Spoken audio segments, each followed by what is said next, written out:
Hello आप सभी लोगों को मेरे तरफ से गुड मॉर्निंग। मेरे इस चैनल पे आपका हार्दिक स्वागत है। चलिए आज हम बात करने वाले हैं द हिंदू एडिटोरियल के टेस्ट पेपर के बारे में।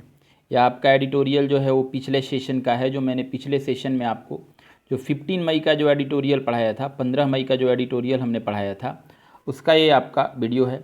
देखिए इस एडिटोरियल का आपको PDF ये टेस्ट पेपर है, जो हम लोगों ने 15 मई के एडिटोरियल को जो पढ़ा था उसी का ये टेस्ट पेपर है। तो आप इस टेस्ट पेपर को ज़रूर लास्ट तक देखेंगे। देखिए इसको कहने से पहले मैं ये कहना चाहूँगा कि इसके 10 क्वेश्चन इसमें इंक्लूड किए गए हैं। तो आप सबसे पहले अगर इसमें ध्यान दें तो आपको ये देखना है कि जो 15 मई का एडिटोरियल आपको पढ़ाया गया है, उस एडिटोरियल को आपने पढ़ा है कि नहीं, आपने उस सेशन को कंप्लीट किया है कि नहीं। तो अगर आपने उस सेशन को अभी तक नहीं कंप्लीट किया है तो एक बार ज़रूर देखें। और ये जो टेस्ट पेपर मैं आपके साथ लेकर आया हूँ, आपके लिए एक तरह से देखना है कि आपने किस तरह, कितना नंबर आपका आ रहा है, कितने स्कोर हो रहे हैं। और मुझे आप ज़रूर एक कमेंट में मुझे बताएं कि आपका नंबर कितना आ रहा है। मुझे आप अपना 10 में नंबर भी बताएं। और एक बात मैं और कहना चाहूँगा कि आप अगर इस वीडियो को पहली बार देख रहे हैं तो इस क्वेश्चन को यहाँ एनालिसिस देखने से पहले आप मेरे टेलीग्राम चैनल से आप बिल्कुल वहाँ से इसका क्वेश्चन पेपर आप ले लेंगे। क्वेश्चन पेपर को पहले बनाएंगे और उसके बाद इस सेशन को देखेंगे। क्वेश्चन पेपर का टेलीग्राम का चैनल का मैंने इसमें जो टेलीग्राम चैनल है, मैंने इस वीडियो के डिस्क्रिप्शन में उसका लिंक है रखा, वहाँ से आप आराम से उसको सब्सक्राइब कर सकते हैं और बाकी टेस्ट पेपर को बना सकते हैं। चलिए लास्ट तक देखते हैं इस क्वेश्चन को। पहला देखिए कॉमन एरर है। ये एरर उसी एडिटोरियल के पैराग्राफ से लिया गया है जो एडिटोरियल आपको 15 मई को पढ़ाया गया है। लिखा है एज इन द पास्ट, कह रहा है कि जैसे कि पहले था, दिस रिमेन्स, आज भी वो है। ठीक है, रिमेन मतलब होता है बाकी रहना। लाइफ, ए लाइफ सेवर, एक जीवन बचाने के लिए या जीवन रक्षक। फॉर पीपल, लोगों का। डिपेंडेंट ऑन, तो डिपेंड के साथ ऑन लगता है, सही है, जो लोग निर्भर हैं। फ्रेजाइल लाइवलीहुड्स, यानी कमज़ोर, ठीक है, आसानी से बिखर जाने वाले आजीविका पर। एंड द डिसीजन, जो निर्णय है, टू एक्सटेंड, बढ़ाने के लिए। It to the monsoon season is welcome. देखिए इसमें कहीं कोई एरर नहीं है। अगर इसमें देखा जाए तो एरर क्या आता, कैसे दिस लिखा है तो दिस के बाद यहाँ रिमेन लिख देता, तो रिमेन तो सही है, दिस सिंगुलर है, रेमेन से।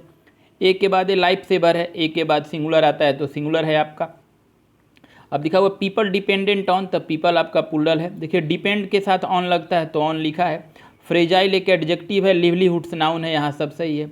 अब अगर देखेंगे तो आपका लिखा है and the decision, decision noun है, सही है। टू एक्सटेंड, देखिए एक्सटेंड के साथ टू लगता है।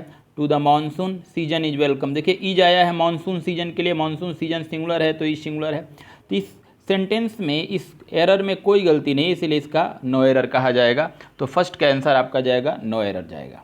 चलिए क्वेश्चन नंबर 2 पे आते हैं। देखिए क्वेश्चन नंबर 2 पर आने से पहले मैं आपके साथ एक बात करता हूँ। एक होता है एट और एक होता है स्टिल। एट जो होता है ये निगेटिव सेंस में है और स्टिल जो होता है वो पॉजिटिव सेंस में है। ठीक है, तो कहने का मतलब एट कब यूज होगा, जब सेंटेंस पूरी तरह निगेटिव की ओर जाएगा, और स्टिल कब यूज होगा, जब सेंटेंस पॉजिटिव की ओर जाएगा।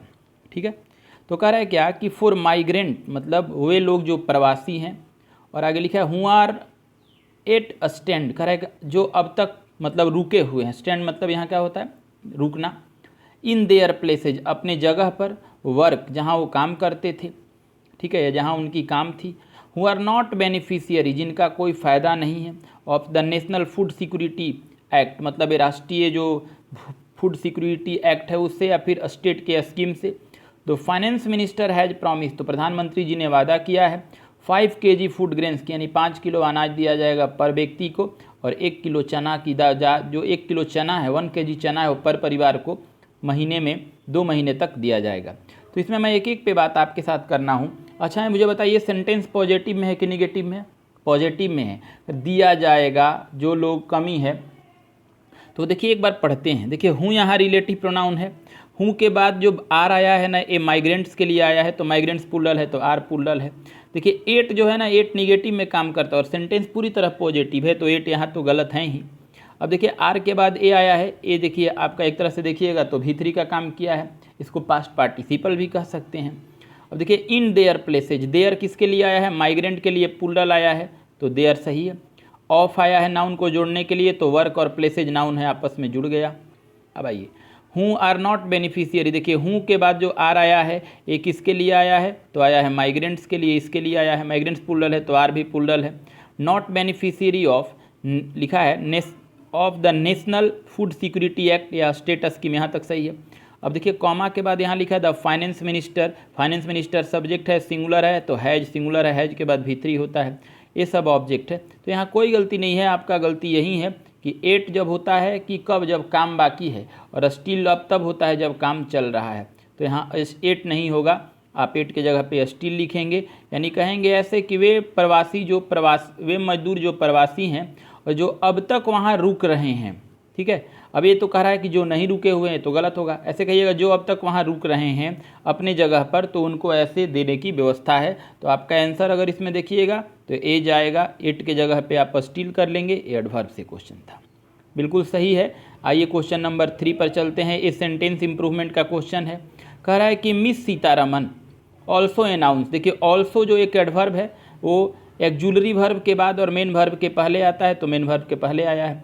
सीतारमन जी ने घोषणा किया है या घोषणा किया था दैट की one nation one ration card, यानी एक देश में एक प्रकार के ही राशन कार्ड मिलेंगे सभी लोगों को। स्कीम और एक योजना अब है टू अलाउ, जो अनुमति देगा माइग्रेंट्स प्रवासी लोगों को, एक्सेस जो प्राप्त कर सकेंगे, एनी फेयर प्राइस कहीं भी उचित मूल्य पर, दुकान पर शॉप है, through the country will be implemented by मार्च 2021। तो इसमें मैं थोड़ा सा चारों ऑप्शन पे बात करूं आपको, तो बताइए कि इनको जो ए मतलब उचित दाम पर मिलेगा तो देश में कहीं भी मिलेगा। आप बिहार हैं तो बिहार में भी वही दाम, यूपी में चले जाएंगे तो यूपी में भी उसी पे दाम मिलेगा। देखिए थ्रू मतलब होता क्या है आप ये पहले समझिए। थ्रू मतलब होता है माध्यम, थ्रू का यूज हमेशा एक माध्यम को बताने के लिए किया जाता है। जैसे देखे होंगे पानी जो होता है देखे होंगे पाइप से जाता है तो पाइप माध्यम हो गया, इलेक्ट्रिसिटी जो होता है वायर से एक जाता है तो माध्यम हो गया। तो यहाँ तो माध्यम की बात नहीं हो रही, ये कह रहा है कि वो एक्सेस कर सकता है एनी फेयर प्राइस, कहीं भी उचित मूल्य के दुकान पर देश में, मतलब देश में कहीं भी, देश के किसी भी कोना में। तो थ्रू यहाँ पे सही नहीं है। अब देखा जाए तो थ्रूअली मतलब अगर देखा जाए तो ए थ्रू से ही बना है, तो जब थ्रू नहीं होगा तो थ्रूअली नहीं होगा। अब दूसरा लिखा है एक्रॉस, एक्रॉस मतलब होता है सभी जगहों पर, ए आपका आंसर हो जाएगा। कम्प्रिहेंसिव मतलब होता है व्यापक, तो ये तो अर्थ होगा नहीं। विद इन मतलब तो के अंदर होता है, तो आपका इसका आंसर एक्रॉस हो जाएगा। चलिए क्वेश्चन नंबर 4 पे आते हैं। देखिए क्वेश्चन लिखा है सबस्टेंटिव लिखा है, तो सबस्टेंटिव का अर्थ क्या होता है? इसका अर्थ होता है बहुत ज़्यादा, इसका अर्थ होता है बहुत ज़्यादा या महत्वपूर्ण। तो चारों ऑप्शन देखिएगा, सिनोनिम्स चुनना है। पहला लिखा है पेल्ट्री, पेल्ट्री मतलब होता है महत्वहीन, लिख सकते हैं आप। पेल्ट्री का अर्थ होता है महत्वहीन या तुच्छ। दूसरा लिखा है पनी, पनी का मतलब होता है कम मात्रा में होना, ठीक है। थर्ड में लिखा है डिमिन्यूटिव, डिमिन्यूटिव का अगर हिंदी देखिएगा तो अर्थ होता है, इसका भी अर्थ होता है कम। और मीटी लिखा है, मीटी मतलब होता है बहुत ज़्यादा, बहुत अधिक। तो आपका बताइए सबस्टेंटिव मतलब भी बहुत ज़्यादा, मीटी मतलब भी बहुत ज़्यादा, तो दिए गए ऑप्शन में से आपका आंसर डॉग जाएगा। क्वेश्चन नंबर 5 पे आते हैं। तो एक्सप्लिसिट लिखा है, एक्सप्लिसिट मतलब होता है स्पष्टता होता है, एक एक करके अलग अलग चीज़ को कर देने को एक्सप्लिसिट करते हैं, ठीक है। तो कोई भी चीज़ अलग अलग करके स्पष्ट रूप से बता दिया जाए कि ये आपका मैथ का कॉपी है, इंग्लिश का, एक जीके का, तो ऐसे ऐसे को चीज़ को एक्सप्लिसिट कहते हैं। चारों ऑप्शन आइए। कैटेगोरिकल, कैटेगोरिकल मतलब ही होता है स्पष्ट, अलग अलग। वग्यू मतलब होता है अस्पष्ट। क्रेप्टिक, क्रेप्टिक मतलब होता है रहस्यमय, जिसमें रहस्य हो। और इम्पेल्ड, इम्पेल्ड तो इसी का नॉर्मल वर्ड है, तो इसमें अगर देखा जाए तो आपका आंसर ए जाएगा। 6 नंबर पे आइए, एंटोनिम से। देखिए पहला वर्ड लिखा है इम्बाक, बहुत अच्छा वर्ड है। इम्बाक मतलब लिखिए शुरू करना होता है, या ऊपर की ओर बढ़ना या चढ़ना होता है। चढ़ना भी कह सकते हैं या शुरू करना। कोई भी चीज़ है जो अभी बिल्कुल शुरुआत हो रही है, अभी जो चढ़ाई पर है, तो इम्बार्क का दोनों अर्थ होता है, शुरू करना या चढ़ाई करना या चढ़ना। देखिए कॉमेंस मतलब भी होता है शुरू करना, ये तो साइनो हो जाएगा। इंटरटेन, इन ट्रेन लिखा है, इन ट्रेन मतलब होता है ट्रेन में प्रवेश करना, ट्रेन में चढ़ना। इम्प्लेन ये होता है हवाई जहाज में चढ़ना। और ये देखिए लिखा है डिबार्क, डिबार्क मतलब होता है नीचे की ओर आना, कम होना। देखिए इम्बार्क मतलब होता है ऊपर की ओर चढ़ना, शुरू करना मतलब आगे बढ़ना, और इम्बार्क मतलब होता है कम होना, नीचे आना। तो इसका एंटोनिम्स अगर 6 नंबर क्वेश्चन का देखिएगा तो डिबार्क हो जाएगा। क्लियर। आइए क्वेश्चन नंबर 7 पे बात करते हैं। ट्रैवल्स है, ट्रैवल्स मतलब होता है पीड़ा या कष्ट, लिख लेंगे, आपको मैंने एडिटोरियल में बताया था।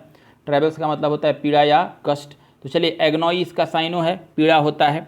टॉर्मेंट भी इसका साइनो है, पीड़ा या कष्ट होता है, ठीक है। ऑर्डियल, ऑर्डियल भी वही होता है, ऑर्डियल मतलब ये होता है, इसका अर्थ ऐसे होता है अग्नि परीक्षा, मुसीबत से गुजरना। और डॉग लिखा है लेदर, इसका मतलब होता है आराम या शांति। तो आपके इस 7 क्वेश्चन का ऑप्शन डी जाएगा, सबसे बेहतर होगा। चलिए आइए अब लास्ट के 3 आपके इडियम एंड फ्रेज है जो बाहर से लिया गया है, आपके एडिटोरियल से नहीं है।